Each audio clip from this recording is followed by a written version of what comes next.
Hi, welcome once again to Split Decision Boxing, my own boxing channel, my own thoughts and opinions on stuff that's going on around the boxing world. Now, I haven't done a video for some time. I've been pretty, there's not been a lot going on really in the boxing world that's really interested me. Obviously, we have had fights that have gone on, but nothing that's really piqued my interest. And I know I should post more if I want to get followers, and I do want to get followers. I want you guys to keep following me.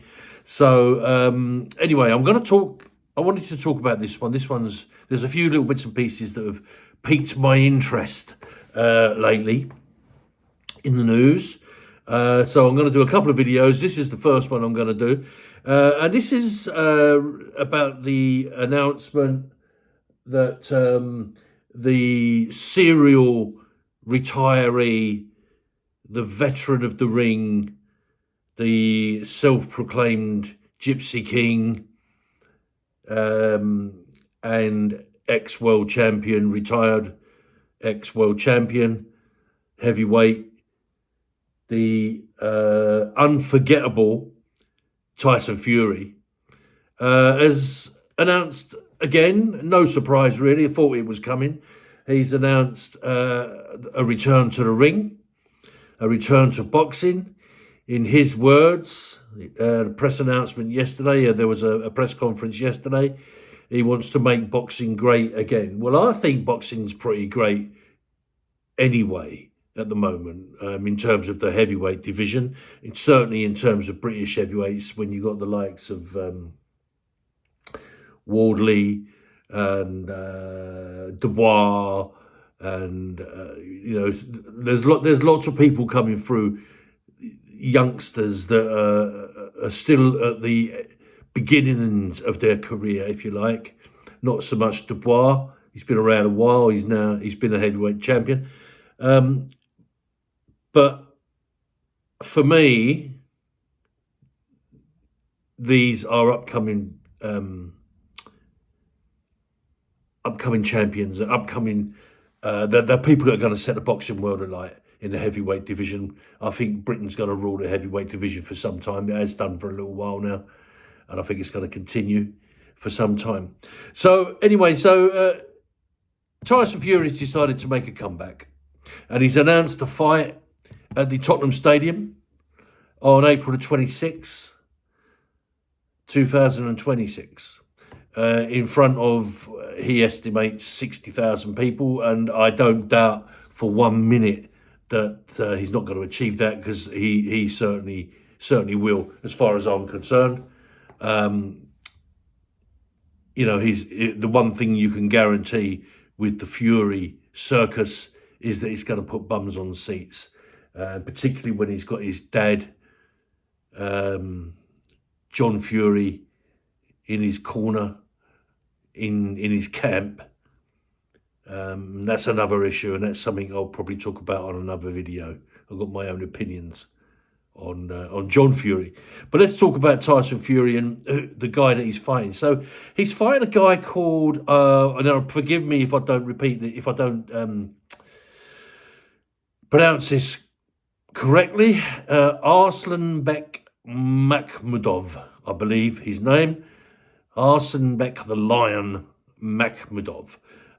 He's Russian, born in Russia, now resides in Canada.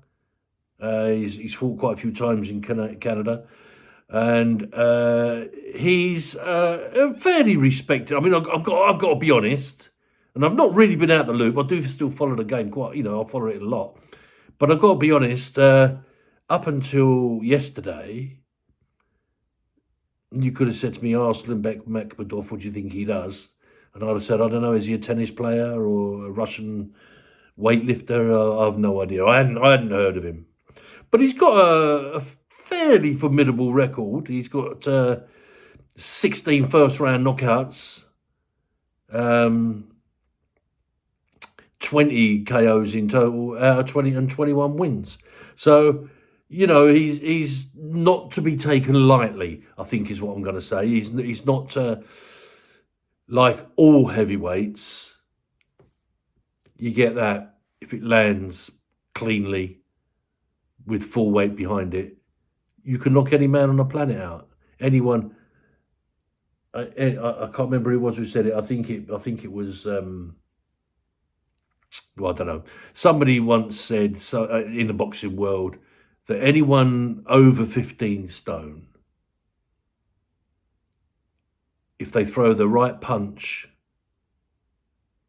correctly, with the right weight behind it, the right leverage, and it lands cleanly on the right spot, can knock out any man on the planet. So, in heavyweight boxing in particular, that's as true as it could ever be, isn't it? So everyone has a puncher's chance. Now, obviously, there are some who are more prolific and more renowned for their punching ability, their power, than others. And you talk about people like Deontay Wilder, Anthony Joshua, and so on and so forth. He's renowned for their big hitting and their punching. And Dubois, actually, we saw what he did to Anthony Joshua, didn't we, when they met? But let's just have a quick look at his record. And I'll do a comparison. I've been on BoxRec this morning and had a little look, and I thought, statistics and facts give you an insight as to how this may end or may not end, or how it may go. So I thought I'll take a look at them and just take a look. So Makhmudov, 20. He's fought 69 rounds, professional rounds in total. 69 professional rounds. Okay. That falls into insignificance when you consider the 254 rounds that Tyson Fury's fought, professional rounds. You could argue that's because he's got a bigger hitting power, and he dispatches of his opponents a little bit quicker.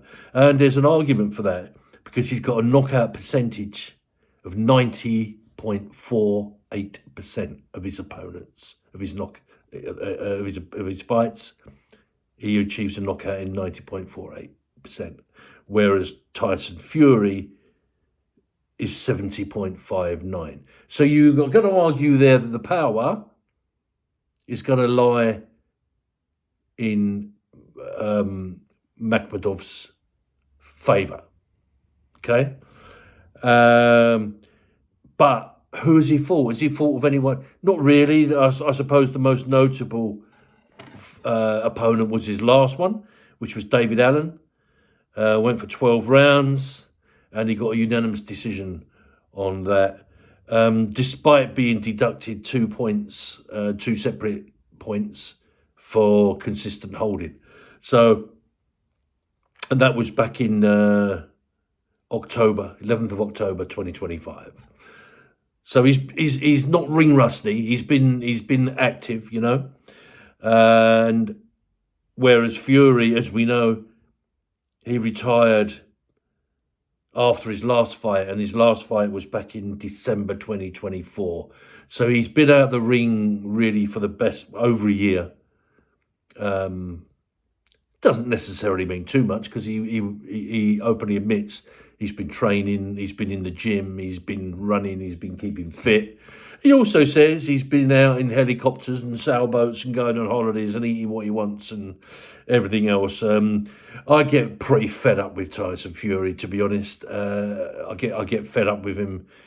Every time he retires, my first thought is, okay, when's the next fight? I believe that he believes that the fighting world needs him much more than the fighting world actually needs him. He was a good champion. He gave us some exciting times. We'll all remember the fights with Wilder, the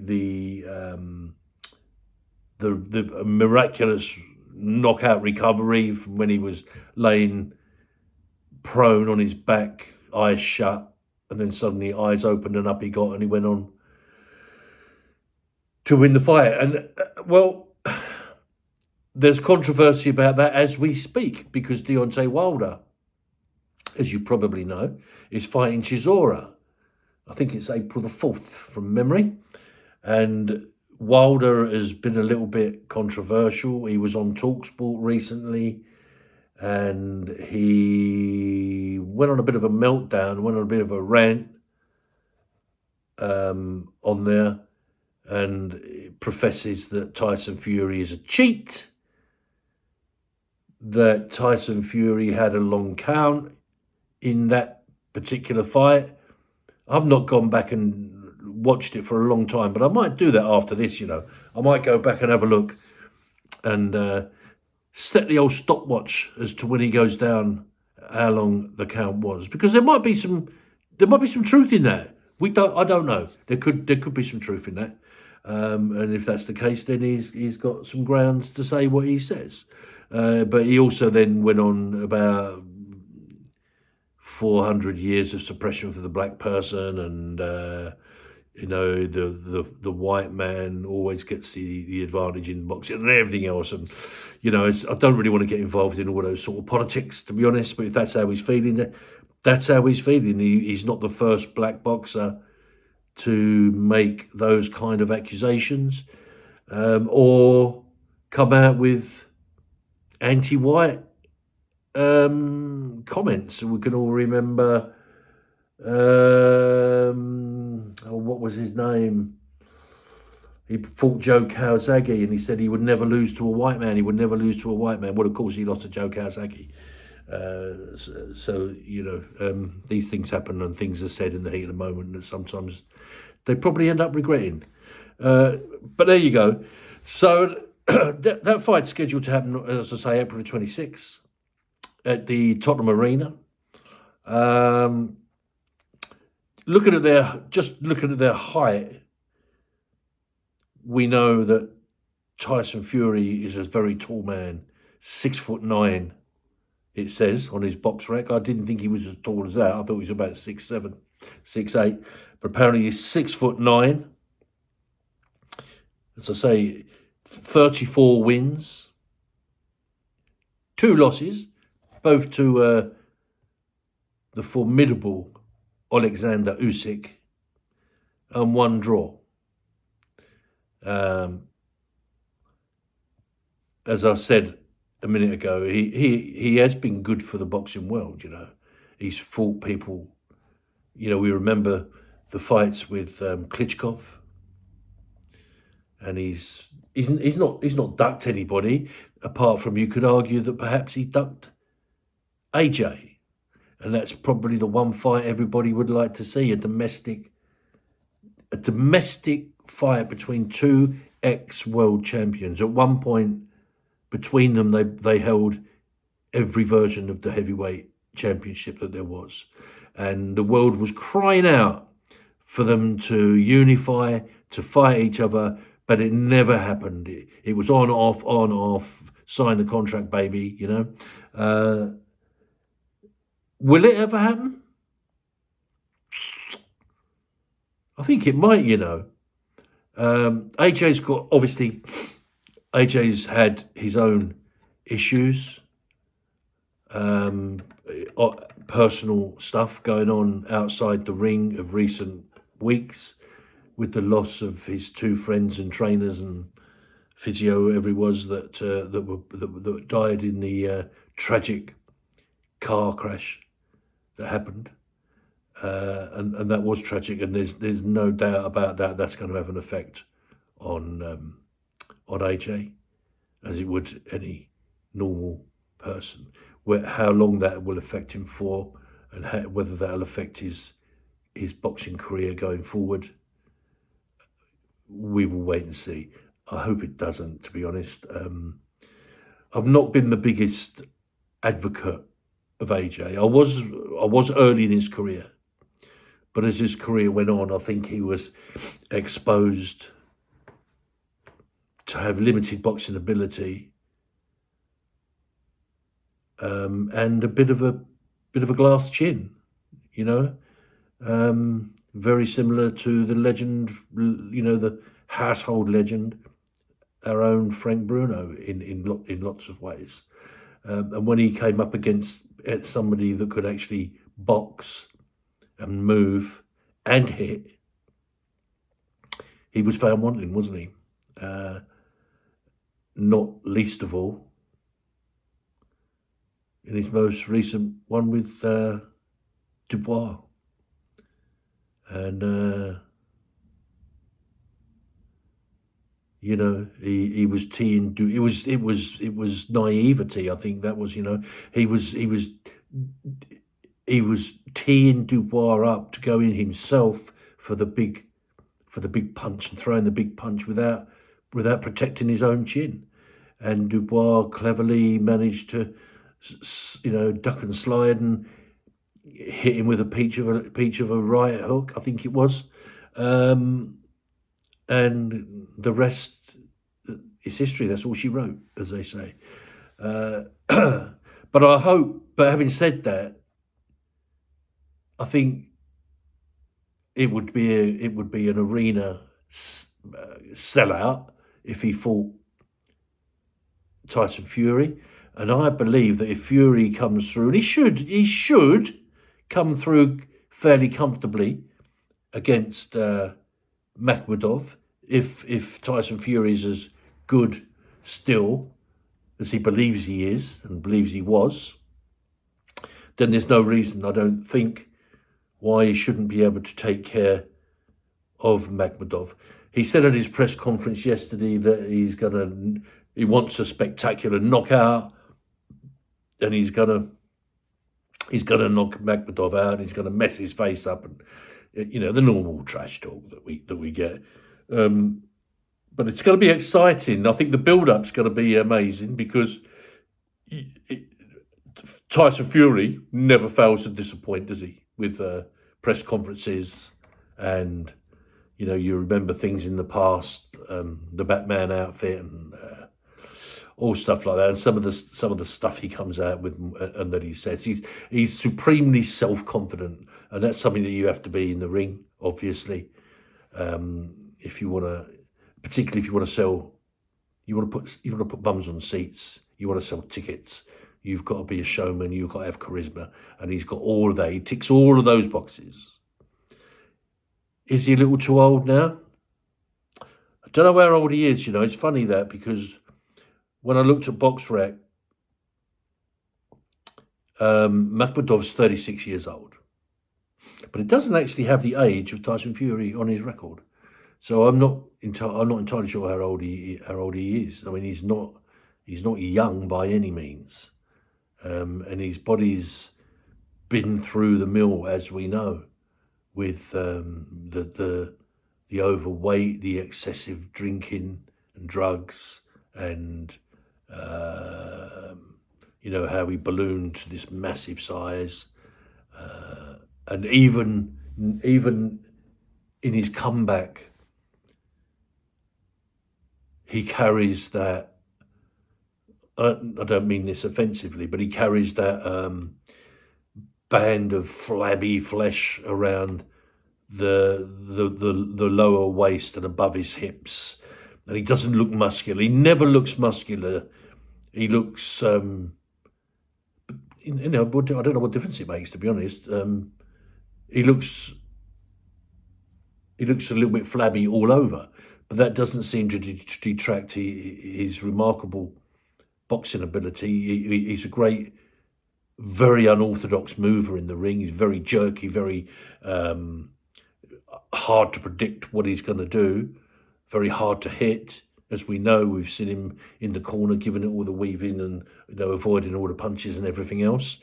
And he can hit. We know he can hit as well. And I guess the biggest thing in his favour is that you've got to put him to sleep to be sure he's out, because his recovery, and that's a key to a lot of boxers, you know, people overlook that one thing. I can talk about boxers from the past that look like they're out on their feet, but they managed to buy themselves a few seconds, and then they're recovered and they're back to where they was. And Tyson Fury is one of those, you know. Thomas the Hitman Hearn, for those of you who can remember that far back, was from the era of the great middleweights, the great American and Southern American middleweights that were out there at one time, all at the same time, when you had people like Thomas Hitman Hearns, Sugar Ray Leonard, Roberto Duran, and Marvelous Marvin Hagler. Iran Barkley, was he the same time? But you had those people all at the same time, and they were just amazing. They were amazing to watch, amazing fights. But the one thing that Thomas Hitman Hearns had was he would get tagged on the chin, and you'd think it's over. His knees would go, his legs would go, his eyes would go. And you think, this is it, it's over. But he would manage to hold on, lean on him or grab him round, and he'd hold on just long enough to clear his head, and then he would come back stronger than you'd think he's never been hit in his life. It was amazing. I've never seen a person that had the recovery ability that Thomas Hitman Hearns had. So that's something that Tyson Fury has. I'm not sure whether he's up to that level, but he can, he can take a punch, he can give a punch, he can recover from a punch. That's all in his favour. He's got the ring experience, 254 rounds. That's in his favour. He's got the stadium experience, the 60,000 seater stadium. He's no stranger to that.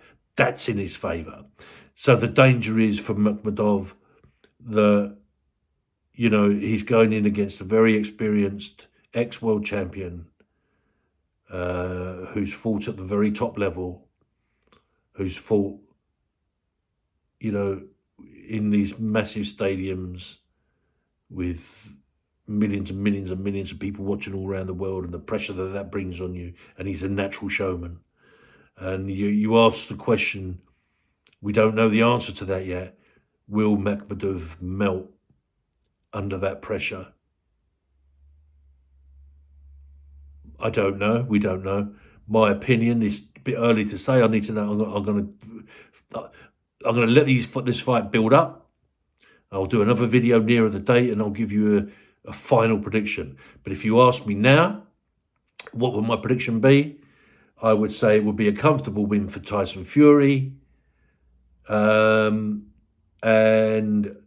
not with, I say comfortable win, I would say a win for Tyson Fury, but not without a little bit of controversy. I believe he may get tagged, and he may look at some point in the fight as if he's in a little bit of trouble, but I believe that before the end of the 12th, he will dispatch of Makhmudov, the referee will call it off, and it will be a TKO.